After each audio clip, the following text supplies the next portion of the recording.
సంవత్సరాల్లో 1,00,000 కోట్లు కట్టాల్సిందే. అప్పుడే సర్కార్కు కాళేశ్వరం అప్పు నుంచి విముక్తి. రుణాల రీస్ట్రక్చరింగ్కు రాష్ట్ర ప్రభుత్వం యత్నాలు. కుదరదని తేల్చి చెప్పిన బ్యాంకింగేతర ఆర్థిక సంస్థలు. ఆర్ఈసీ నుంచి అత్యధికంగా 10.90% వడ్డీతో రుణం. కాళేశ్వరం కార్పొరేషన్ను నిరర్ధక ఆస్తిగా ప్రకటిస్తేనే రుణాల రీస్ట్రక్చర్. ఆర్ఈసీ స్పష్టీకరణ. ప్రాజెక్టు నిరుపయోగం, సర్కారు పైన రుణభారం. ఇప్పుడు మన పరిస్థితి ఏమైపోయిందంటే కక్కలేక మింగలేక అనే పరిస్థితి అయిపోయింది. ఇప్పుడు అప్పులు తెచ్చినాం కదా, దాదాపు 70,000-80,000 కోట్లు కాళేశ్వరం ద్వారా రుణాలు సేకరించిన అప్పులు తెచ్చినాం. ఆ అప్పులు ఇంట్రెస్ట్ అంతా కలిపితే 1,50,000-60,000 కోట్లు అవుతుంది. ఇది గతంలో కేసీఆర్ దీన్ని కాళేశ్వరం కార్పొరేషన్ ఏర్పాటు చేసి అప్పులు తెచ్చిండు. అయితే ఈ అప్పులకు సంబంధించింది టెన్యూరు 12 సంవత్సరాలు. 12 సంవత్సరాలలోపు అప్పు క్లియర్ చేయాలని అప్పులు తెచ్చారు. ఇందులో 2 కేంద్ర ప్రభుత్వ సంస్థలు ఉన్నాయి, rural electrification corporation and power finance corporation. ఈ 2 సంస్థల ద్వారానే దాదాపు 30,000-60,000 కోట్లు తెచ్చిండు. ఇక మిగతాది పంజాబ్ నేషనల్ కన్సార్టియం బ్యాంక్ అని ఇట్లా 2-3 రకాలు ఉన్నాయి. నాబార్డ్ ఉన్నది, ఇందులో కొన్ని ఉన్నాయి. సో ఇప్పుడు ఇది ఇంత ఇంట్రెస్ట్కి తెచ్చిండు. దాదాపు 10%, 11% పర్సనల్ లోన్లు తెస్తాం కదా మనం బ్యాంకులకు పోయి 2 లక్షలు 3 లక్షలు. సో ఆ రకమైన ఇంట్రెస్ట్తోని ఇంత పెద్ద ఎత్తున ఇంట్రెస్ట్తో తెచ్చిండు. ఈ రాష్ట్ర ప్రభుత్వం అడిగింది, మేము కట్టలేకపోతున్నాం, మీరేమో ఆల్రెడీ ఈఎంఐ స్టార్ట్ చేసిర్రు, దీన్ని కొంచెం రీస్ట్రక్చర్ చేయండి, రేట్ ఆఫ్ ఇంట్రెస్ట్ తగ్గించండి అంటే వాళ్ళు అంటున్నారట ఇది ఎట్లా కుదురుతుంది, ఇది కుదరనే కుదరదు, మీరు ఒకవేళ ఆ ప్రాజెక్ట్ని ఇది పనికిరాని ప్రాజెక్ట్ అని తేల్చి పడేయండి, నిరర్ధక ఆస్తి కింద ప్రకటించేసేయండి, అప్పుడేమన్నా మేము చూస్తామని చెప్పిరట. ఎంత దారుణమైన పరిస్థితి చూడండి. తెలంగాణ ఏ పరిస్థితిలో ఇప్పుడు ఏడ తెచ్చి కట్టాలా పైసలు?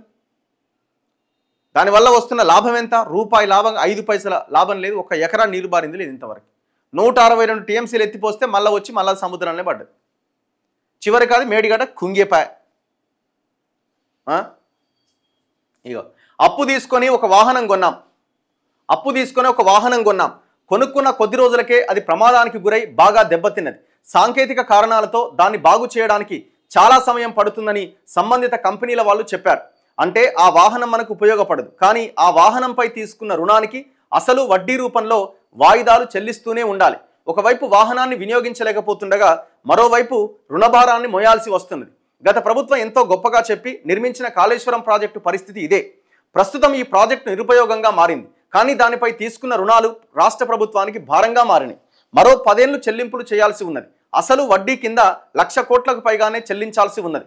చిల్లిగవ్వ ఆదాయం లేకున్నా ప్రాజెక్టులోని అత్యంత కీలకమైన లింక్ 1 పూర్తిగా నిర్వీర్యమైన సర్కారును మాత్రం రుణభారం పట్టి పీడిస్తోంది. కాళేశ్వరం ఎత్తిపోతల పథకం కోసం జాతీయ బ్యాంకులతో పాటు బ్యాంకింగేతర సంస్థలైన rural electrification corporation, power finance corporation నుంచి 87,449 కోట్ల రుణాలు మంజూరవగా అందులో 71,566 కోట్లు విడుదలైనవి. ఇక పాలమూరు రంగారెడ్డి ఎత్తిపోతల పథకానికి కూడా కాళేశ్వరం కార్పొరేషన్ ఖాతా నుంచి 10,000 కోట్ల అప్పు మంజూరవగా అందులో 7,722 కోట్లు విడుదలైనవి.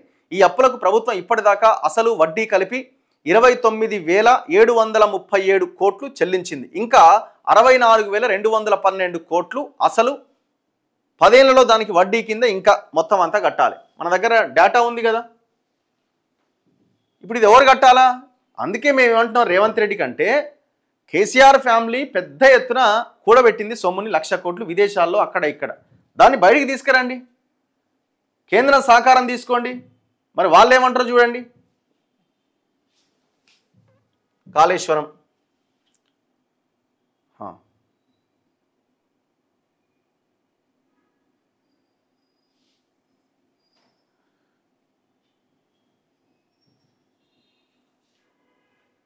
ఇగో చూడండి, ఇగో సార్ తెచ్చిన లోన్లు. Kaleshwaram irrigation project corporation limited. ఇది ఆర్టీఐ. ఇదేమి ఉత్తగా ఏదో మనం ఏదో రాసుకున్నది కాదు. ఆర్టీఐ ద్వారా తీసుకున్న సమాచారం. ఎక్కడెక్కడి నుంచి లోన్లు తెచ్చారు? Union bank of India consortium 7,400 కోట్లు తెచ్చిండు. ఎంత rate of interest? 8.25%. Punjab national bank consortium 11,400 కోట్లు ఒకసారి తెచ్చిండు, 8.25 ఇంట్రెస్ట్. చూసిరాయిడా టెన్యూర్ ఎంత? 12 ఏళ్ళ కట్టాలి. 12 ఏళ్ళ కట్టాలి. ఎన్ని ఇన్స్టాల్మెంట్లు? 48 ఇన్స్టాల్మెంట్లు. 48 ఇన్స్టాల్మెంట్లలో కట్టాలి. ఈఎంఐ కట్టాలన్నట్టు. ఎప్పుడు స్టార్ట్ అయింది ఈఎంఐ? 2022లోనే ఈఎంఐ స్టార్ట్ అయింది. 2022లోనే యూనియన్ బ్యాంక్ ఈఎంఐ స్టార్ట్ అయింది 30వ తారీఖు 6వ నెల 2022 నుంచే. ఆనాటి నుంచి ఏనాటి వరకు కట్టాలా? 2034 దాకా కట్టాలి. 2034 దాకా కడతనే ఉండాలి. దీనివల్ల ఒక 5 పైసలు ఉపయోగం వచ్చిందా? రాలే. కానీ అప్పులు మాత్రం కడతనే ఉండాలి. Next Punjab national bank consortium నుంచి 11,400 కోట్లు తెచ్చిండు. 8.25 ఇంట్రెస్ట్. సేమ్ డేట్ రోజే ఈఎంఐ స్టార్ట్ అయింది. 2034 దాకా కట్టాలి, 12 ఏళ్ళు కట్టాలి, 48 నెలలు. నెక్స్ట్ బ్యాంక్ ఆఫ్ బరోడా నుంచి 2,150 కోట్లు తెచ్చిండు. 8.25 interest. Same date 36/2022 EMI start అయింది. 2034 దాకా కట్టాలి, 48 నెలలు కట్టాలి, 12 సంవత్సరాలు. పవర్ ఫైనాన్స్ కార్పొరేషన్ ఇగో 1 2 3 4 5 6 7 8 9 దాదాపు మెజారిటీ వాటా మొత్తం కేంద్ర ప్రభుత్వ సంస్థల నుంచే తెచ్చారు. Power finance corporation and rural electrification corporation and NABARD. చూడండి, పవర్ ఫైనాన్స్ కార్పొరేషన్ నుంచి 12,796 కోట్లు ఒకసారి తెచ్చిండు. 9.20 ఇంట్రెస్ట్. ఇది 15/10/2022కే స్టార్ట్ అయింది ఈఎంఐ. 2034 క్లోజ్ అవుతుంది. 48 నెలలు కట్టాలి, 12 సంవత్సరాలు. ఇంకొకసారి మళ్ళీ అదే పవర్ ఫైనాన్స్ కార్పొరేషన్ లోన్ ఇచ్చింది 2,427 కోట్లు. 9.45 ఇంట్రెస్ట్. మళ్ళీ ఇది పెరుగుతూనే ఉన్నది ఇంట్రెస్ట్, రేట్ ఆఫ్ ఇంట్రెస్ట్. ఇంకోసారి ఇదే పవర్ ఫైనాన్స్ కార్పొరేషన్ నుంచి 5,839 కోట్లు తెచ్చిండు. 10.41 ఇంట్రెస్ట్. ఇంకోసారి 4,247 కోట్లు తెచ్చిండు. Same 10.90 interest. నెక్స్ట్ ఇదే పవర్ ఫైనాన్స్ కార్పొరేషన్ నుంచి ఓసారి 2,424 కోట్లు తెచ్చిండు. ఇంకోసారి ఇగో 10,000 కోట్లు తెచ్చిండు. ఇది 10,000 కోట్లు తెచ్చిండు. సేమ్ ఎంత రేట్ ఆఫ్ ఇంట్రెస్ట్? 10.90. అంటే 11% ఇంట్రెస్ట్కి తెచ్చిండు. ఎవడన్నా మనిషి అన్నోడు ఇంత పెద్ద మొత్తం డబ్బుని 11% ఇంట్రెస్ట్ కూడా తెస్తాడా? అంటే వీళ్ళు ఏంటంటే పైసలు రావడమే ఇదనమాట. ఇక ఆ ఆలోచన తప్ప రేట్ ఆఫ్ ఇంట్రెస్ట్ ఏంది, మనం కడతామా కట్టమా, ఈ ప్రాజెక్ట్ ద్వారా ఉపయోగం ఉందా లేదా, అసలు ఇది వయబులా కాదా, ఇవన్నీ ఏం ఆలోచించలేదు. దీని ద్వారా ఒక 50,000 కోట్లు వేసుకొని అవతల పడాలి గంతే. చూడండి, ఇవన్నీ 2022లోనే టెన్యూర్ స్టార్ట్ అయినాయి. ఆల్మోస్ట్ 2022లో మిడ్లోనే. ఈ రెండు మాత్రం 144 నెలలు కట్టాలి, 12 సంవత్సరాలు. ఏది ఈ 4,000 కోట్లు ఒకటి, 2,000 కోట్లు ఒకటి. ఇంకోటేమో 15 నెలలు కట్టాలి టెన్యూర్. ఇది 2024లో స్టార్ట్ అయింది ఈ 10,000 కోట్లకు సంబంధించిన ఈఎంఐ.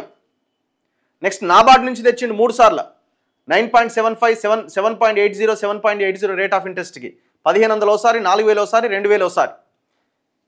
ఇది ఈఎంఐ ఒకటేమో 2021 స్టార్ట్ అయింది, 22 స్టార్ట్ అయింది, 23కి స్టార్ట్ అయింది. 12 నెలలు కట్టాలి, అవి 12 సంవత్సరాలు కట్టాలి. నెక్స్ట్ ఇది rural electrification corporation. Rural electrification corporation నుంచి ఒకసారి 4,657 కోట్లు, 11,784 కోట్లు ఇంకోసారి, 14,093 కోట్లు ఇంకోసారి. ఎంత రేట్ ఆఫ్ ఇంట్రెస్ట్? 11%. ఎప్పుడు స్టార్ట్ అయింది ఈఎంఐ? 2023లో ఈఎంఐ స్టార్ట్ అయింది. 2035 దాకా కట్టాలి, 144 నెలలు కట్టాలి, 144 నెలలు.